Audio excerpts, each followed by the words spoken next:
Qytetarët e Vlorës kanë nisur protestat sot në dyert të bashkisë pasi prej 4 ditësh qyteti nuk furnizohet me ujë. Mësohet se qytetarët kanë nisur edhe përplasjet e para në ambientet e jashtme të bashkisë. Banorët e revoltuar kërkojnë të hyjnë në bashki me bidona në duar, duke goditur dyert e institucionit. Protestuesit kanë shprehur revoltën e tyre ndaj mungesës së ujit, duke kërkuar një takim me kryetaren e bashkisë, Brunilda Mersini. Qytetarët kanë deklaruar se mungesa e ujit po u vështirëson jetën e përditshme.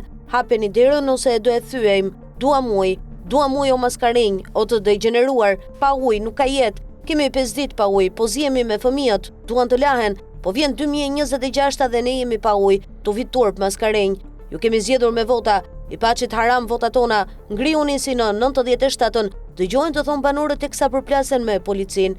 Me dorë mos prek me dorë, i thot një nga efektivët qytetares, e cila përgjigjet duke thënë, me popullin mos u merrni. Në sheshin përpara bashkisë shihet një numër i konsiderueshëm qytetarësh të cilët po përplasen me policinë, duke tentuar të futen në ambientet e brendshme të bashkisë. Protestat kanë nisur që prej mbrëmjes së dieshme në dyert e teatrit Petro Marko, ku bashkia kishte organizuar mbrëmje gala me rastin e festave të fundvitit. Qytetarët arritën të futeshin brenda, duke ndaluar zhvillimin e koncertit të planifikuar, e më pas tentuan bllokimin e bulevardit Ismail Qemali. Ka qenë një defekt i shkaktuar në linjën kryesore të transmetimit, ai që ka ndërprer furnizimin me ujë në qytetin e Vlorës.